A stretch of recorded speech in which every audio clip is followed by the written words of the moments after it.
Yeah, I think our memory is like that. It's like everything's connected. Diana Ross lived a life defined by triumph and controversy.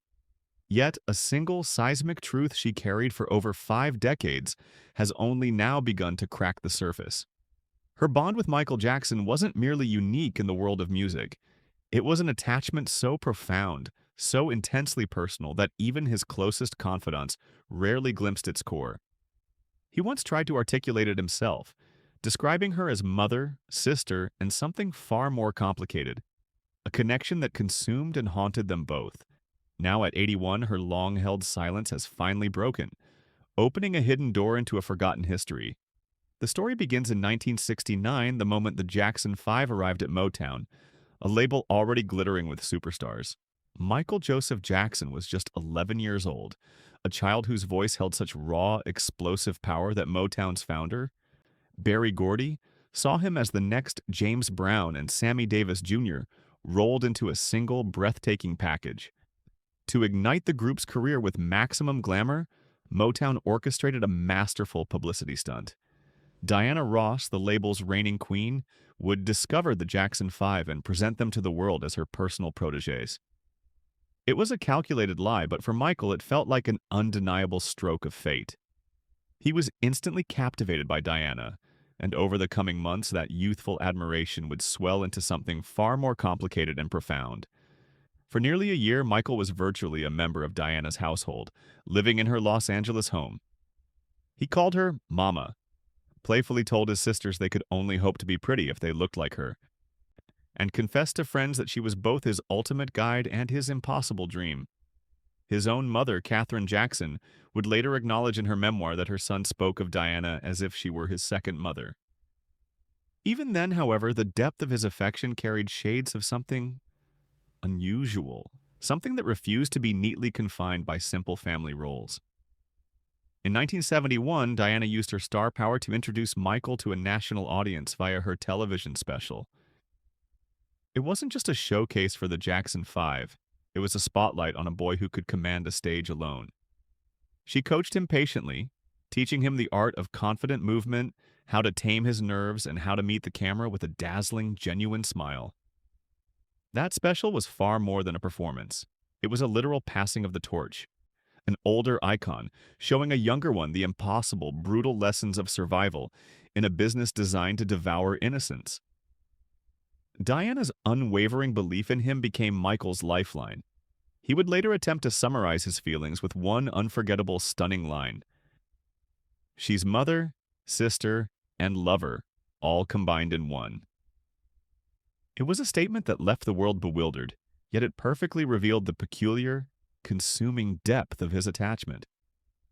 By the late 1970s, Michael Jackson was no longer simply the cheerful child star. At 19 years old, he was caught in the volatile space between boyhood and manhood, desperately trying to define himself outside of Motown's suffocating control. In 1977, he secured his first major film role in The Wiz, an ambitious, all-black adaptation of The Wizard of Oz. Diana Ross, already an international icon, played Dorothy, while Michael took on the role of the Scarecrow. For Michael, the true prize of the project wasn't the film itself, but the unexpected gift of spending every day in Diana's powerful orbit. Filmed in New York, a world away from the watchful eyes of Berry Gordy and his family, it offered them unprecedented freedom. For the first time, he and Diana existed within the same constant rhythm of intense work, late-night rehearsals, and endless unguarded conversations. Crew members couldn't help but notice their closeness, whispering about nights when Diana would remain at Michael's rented apartment well into the morning hours. Neither Diana nor Michael ever offered a definitive explanation for this intimacy, and no one could ever confirm what truly transpired. But for those who witnessed it, the profound, unmissable connection was an undeniable fact. Diana herself once quipped to friends on set, a telling throwaway joke. One thing's for sure, Michael isn't gay. The Wiz was a commercial flop, dismissed by critics as an overblown spectacle.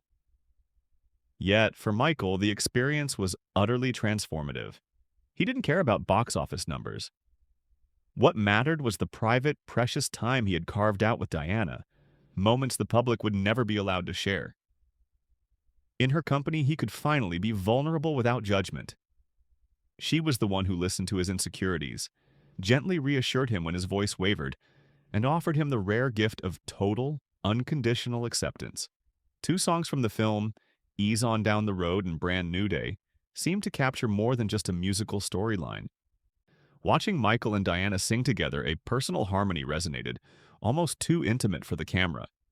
They weren't simply acting, they were looking at each other as if sharing a profound, secret language. For Michael, this bond transcended traditional romance, evolving into something far more potent than mere friendship. It was a silent, powerful fuel he carried with him, offering him a singular moment of serenity amid the escalating chaos of global fame. As he prepared for his next monumental chapter off the wall, the quiet nights during the whiz stayed with him. In a world that demanded impossible perfection, Diana had given him permission to be gloriously imperfect, and that was enough to keep her eternally etched into his heart. The early 1980s heralded the unstoppable transformation of Michael Jackson from teen idol to global phenomenon. Yet, amidst the blinding camera flashes and the roar of stadiums, one intense constant remained: Diana Ross. Their already complex connection deepened, becoming more layered, more intense. And in 1982, Michael delivered a statement that absolutely stunned the world. During a candid interview with Ebony magazine, his voice trembling slightly but undeniably steady, he confessed, "It's Diana Ross. I love her." There were no concealing metaphors or hidden lyrics. Michael had spoken plainly, admitting that his dream was to marry her. At the time, Michael was in his early 20s, while Diana was in her late 30s. The 14-year age gap made their dynamic a public curiosity, and many struggled to take his declaration seriously, dismissing it as a case of youthful infatuation. But those who truly knew him understood the devastating depth of his sincerity. Michael had carried this feeling since childhood, and finally articulating it was perhaps one of the bravest acts of his life. The world, however, was unaware of the intense drama unfolding behind the scenes. By the mid-1980s, Diana had reportedly promised Michael marriage not once but twice. She even dared to wear his ring in public. At the 1984 American Music Awards, she openly kissed him on the lips on stage, cradling his face in her hands, as if challenging the world to finally acknowledge what they had kept intensely private for so long. For Michael, that electrifying moment felt like an absolute vindication, a staggering proof that the woman he worshipped might finally be his. But the reality of fame proved far harsher. Diana Ross soon began to pull away. Michael's mother, Catherine, had openly voiced her disapproval of the relationship, calling Diana too old and warning that the union would irreparably damage her son's burgeoning image. The press quickly moved in, branding Diana with cruel labels, painting her as a cradle robber. Under this enormous, unrelenting pressure, Diana backed out of her engagement to Michael, choosing instead to marry the Norwegian businessman Arne Næss Jr. Michael was utterly, irrevocably devastated. He did not attend the wedding. Friends recalled his absolute silence in the days that followed, how he avoided the studio, refused all interviews, and admitted quietly, his voice broken, "I loved her and always will." His heartbreak was not the loud, theatrical kind. It was a quiet, gnawing sorrow, a pain written into the unfinished songs he left scattered in his notebooks. To the public, he remained the king of pop, untouchable and unstoppable. But to his inner circle, he was a young man grieving the soul-deep loss of the only woman he had ever truly loved. By the mid-1980s, Michael Jackson stood at the apex of the world. Thriller had obliterated every record imaginable, and he was, without question, the most famous entertainer alive. Yet, even at the very height of his success, the wound inflicted by Diana Ross still intensely lingered. He had been forced to watch her marry Arne Næss Jr., start a new family, and build a life that had no place for him. Outwardly, he continued to create musical history, but privately he poured his agonizing heartbreak directly into his art. In 1987, Michael recorded Dirty Diana, a song that instantly ignited worldwide speculation. Publicly, he maintained it was about predatory groupies, women who aggressively pursued musicians backstage. But those who listened closely sensed a far deeper, more personal pain. The timing was highly suspicious. The song was copyrighted precisely as Diana's marriage was becoming official.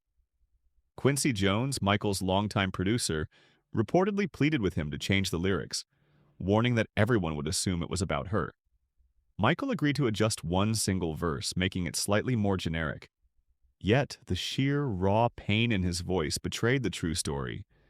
The lyrics were sharp, almost vengeful, describing a woman hungry for fame and attention, someone who wielded love as a weapon. It was a shocking departure from Michael's usual themes of unity and childlike innocence. To insiders, the message was painfully clear. This was about Diana, and she knew it. Furious, she reportedly refused to speak to him for weeks. Eventually, however, she softened, even managing to turn the song into a public joke in her live shows, playfully referencing it in her own performances.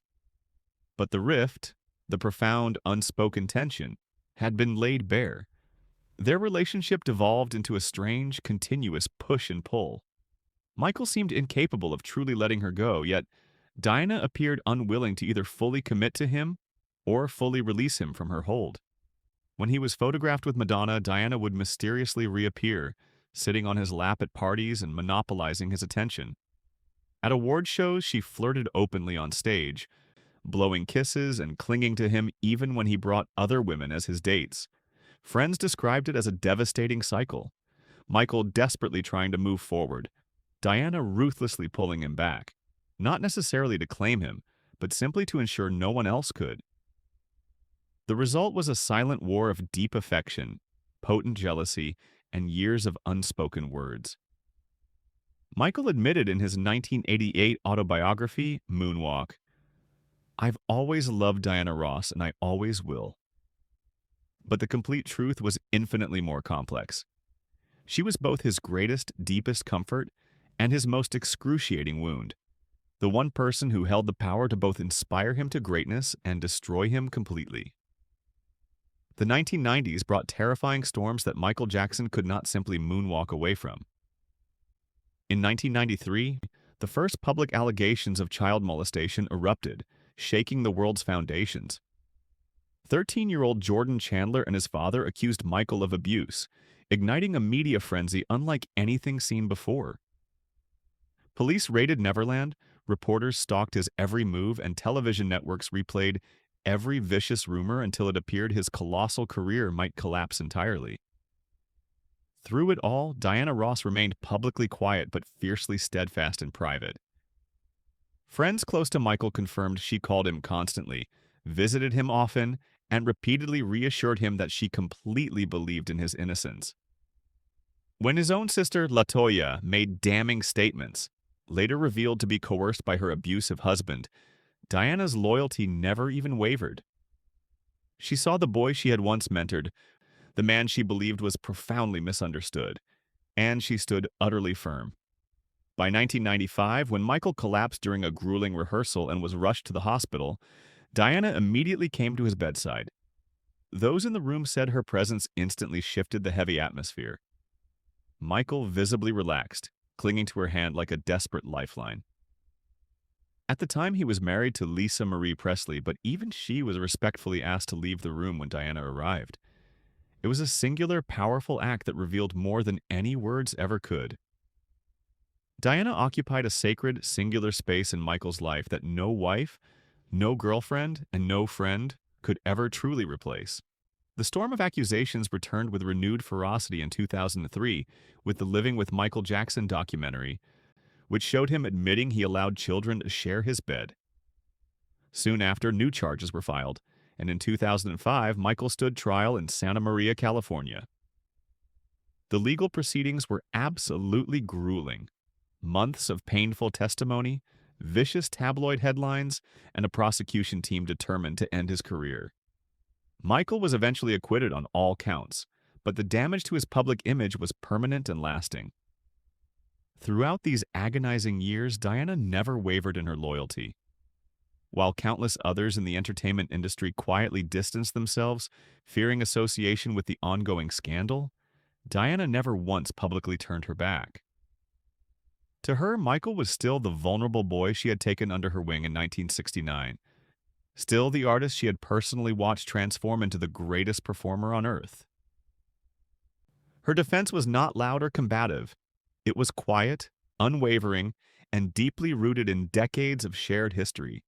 On June 25, 2009, the news of Michael Jackson's sudden death stunned and paralyzed the world. Fans gathered in collective grief outside hospitals. Radio stations endlessly replayed his hits, and tributes poured in from every corner of the globe. But for Diana Ross, the loss was agonizingly personal.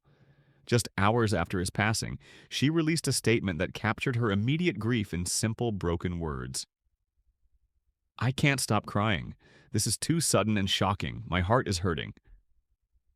She had lost not only a friend, but the boy who once viewed her as the absolute center of his universe. Soon, another shattering revelation deepened the meaning of their bond.